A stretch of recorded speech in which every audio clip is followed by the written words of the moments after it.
fellow book loving friends. Thank you for joining me for Spill the Tea with Dee Book Chat. My name is Dee Armstrong. I'm a writer, book lover, teaholic, gardening ninja, and my grandma name is Lolly. Today we're spilling on Coming Home by Maryann Jordan. I am so excited to spill on this book. Not only was it a great book, but I have to tell you, Maryann Jordan is a personal friend of mine. I'm in a writing group with her, and where we meet every week and we write and just share thoughts. And Maryann has an absolute heart of gold, or should I say sea glass, after reading this book.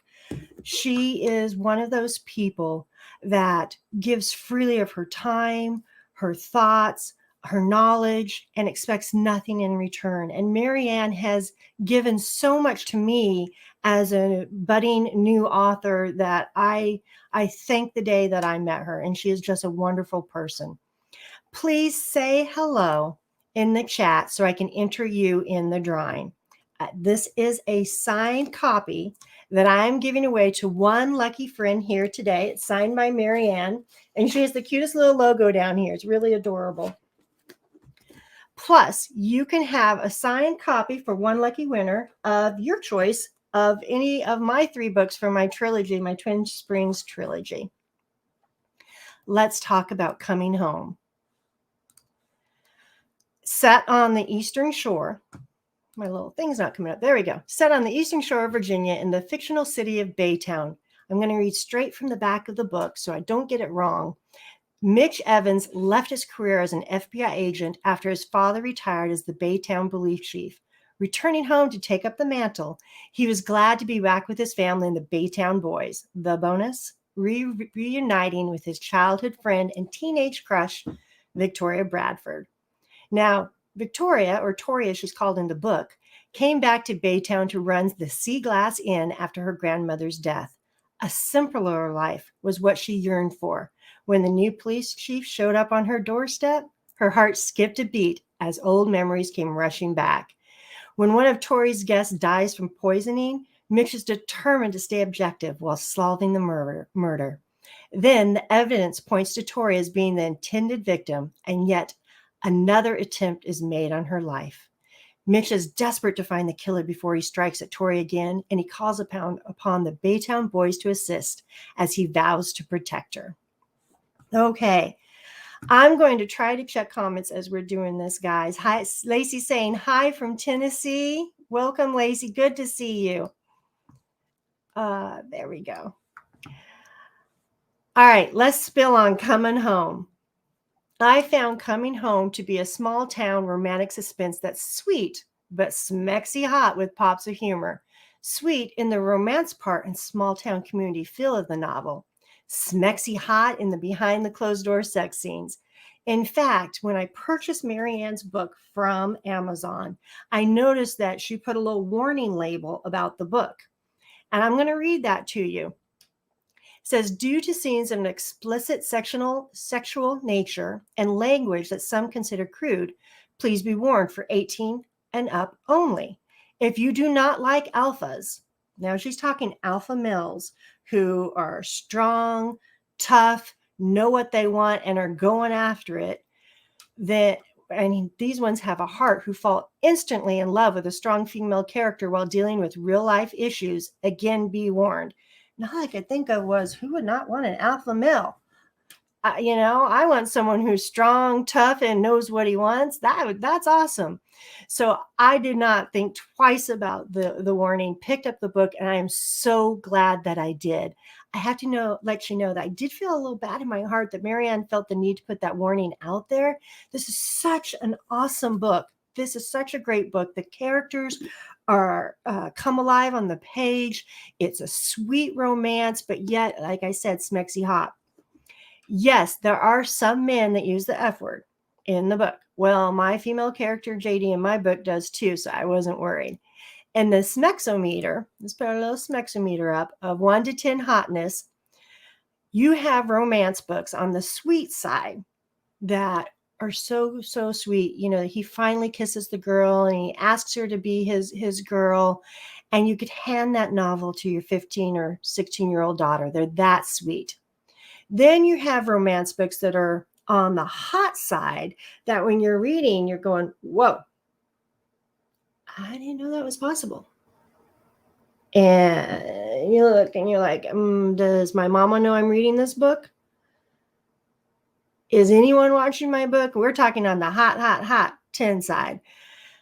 Coming Home is past the middle, but I felt that Coming Home was 8 tea leaves hot. Not burn your tongue hot, but enough that you could feel the heat. The characters sizzled.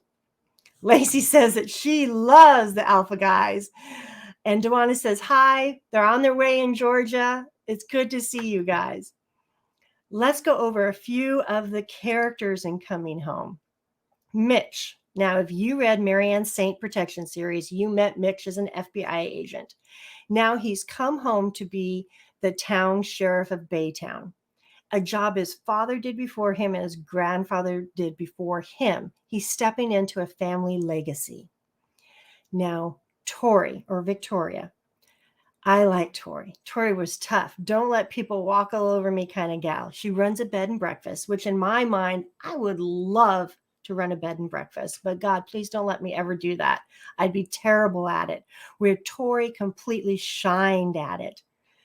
Then we have Thomas, Tori's ex-husband, who slept around on Tori and keeps showing up in the book, making him a prime suspect.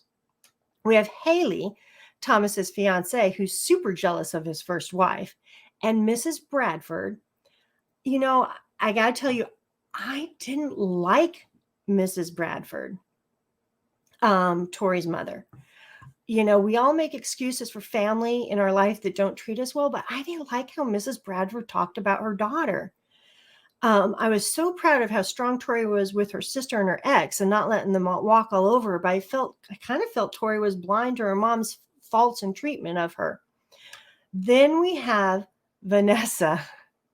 I'm sorry, I just looked over and Katrina says, no bed and breakfast plans then. No bed and breakfast plans. We have Vanessa, Tori's sister, who even though she's gotten everything on her gotta have it wish list for life, is still jealous of her sister. And she's evil. She's conniving and trying to make her sister's life hell, which she's tried to do for their whole life together. We have Nelson, Vanessa's rich spouse, who lurks in the background. We have Silas, the weird city manager that kind of gave me the creeps, plus the whole Baytown gang, male and female. There were many secondary characters in the book, and you get a glimpse of their personalities, but they play quietly in the background, waiting for their turn for their own book. Who was your favorite character? Go ahead and put it in the chat. Now, even though Mitch came across as super smexy, who doesn't want a man that fell in love with you when you were in your awkward, embarrassing adolescent stage of life and still loved you through your teens to now? Mitch was one of those guys that knew what he wanted, and he knew he wanted Tori. He just had to wait for the right moment and for Tori to kind of catch up to him, because she liked him too, but she was so shy. I felt she was so shy when she was younger. But even though even though Mitch was smexy hot, my favorite character was Jason, the tattooed ex-military guy who was opening up a garage and tattoo parlor. I really liked Jason. I liked his quiet demeanor. I liked how he took the names of his lost army buddies and had them on the done on the inside of his tattooed on his arm. You know, he was quiet but yet capable, and I thought that he was just a really great character. Sorry, I've lost myself in my little feed here.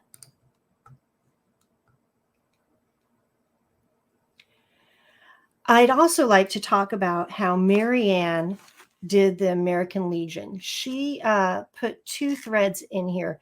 The one thread was on sea glass and how it touched Tori's life and her grandmother's life, but also the American Legion. And at first I was like kind of confused, why was Maryann talking about the American Legion? When I think of the American Legion, I think of the World War II veterans. I think of the vets from Vietnam. But what Maryann did was really cool. The Baytown boys who have come back from war decide to open up their own a branch of the American Legion in their town.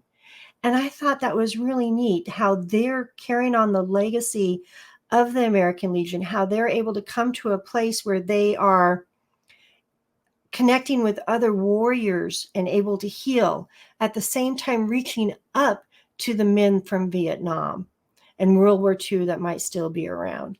And I just thought that was a great little thread that she put in there. I also really enjoyed the camaraderie between the characters in the small town community. I liked it when the Baytown gang would get together for lunch or a beer after work.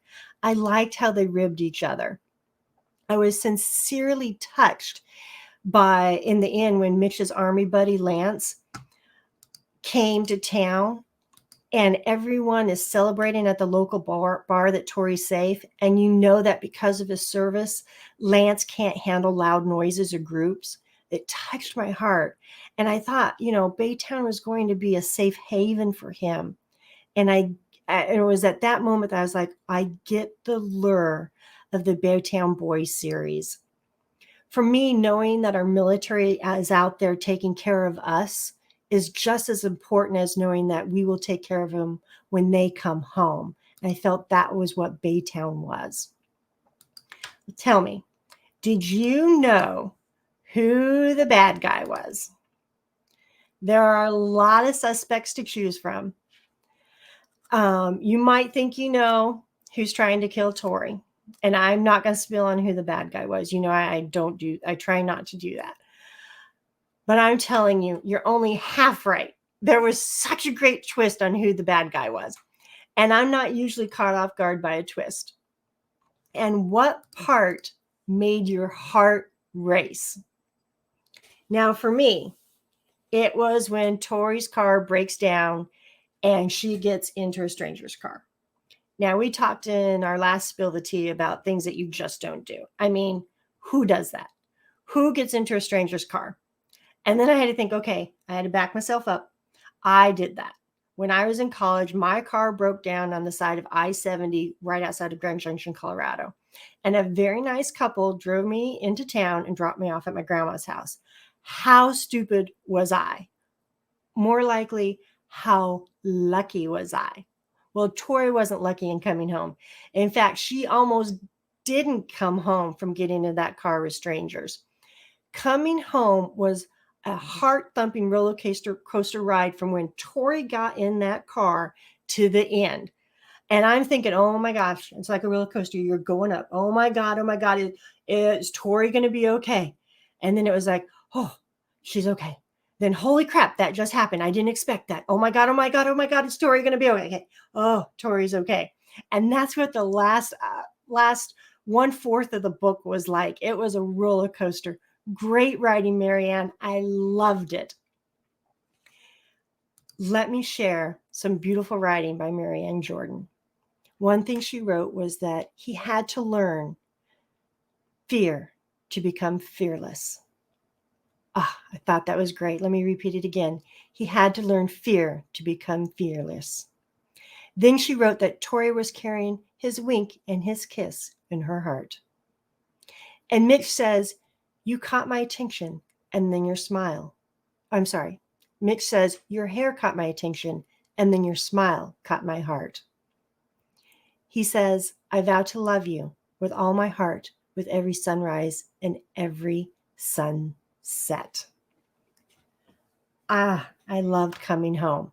Now, I'm giving away books to one lucky participant. Please say your name in the chat so that I know that you've been here. But I also want to talk about why I started Spill the Tea. I wanted to grow as a writer, and part of that journey was reading books written by other people, reading great writing. sometimes not so great writing, sometimes extraordinary writing. Like other readers, I dream for that writing that crawls inside of me and doesn't leave. I could have read the books by myself and said, that was a great book, but I wanted to share it with my book loving friends like you and have fun with it. Now, our next Spill the Tea is September 28th. And I have this really cool little banner that I'm going to put up. Our next Spill the Tea is September 18th at 2 p.m. Eastern. And I'm spilling on Wild Rain by author Beverly Jenkins. And yes, it is signed. It is a signed book right there. Enjoy, Beverly. This is the second novel in her Women Who Dare series. It follows a female rancher in Wyoming after the Civil War. Now, Beverly Jenkins is a pioneer in the romance genre. I've heard her speak at Romance Writers of America at the conferences, and I've attended her writing workshops. And I started listening to this a couple days ago. And I want to tell you that the narrators can make or break a novel. And Beverly Jenkins' narrator, I felt like I was sitting at Beverly's feet, having her read the book to me. Her narrator, the cadence in her voice is so good.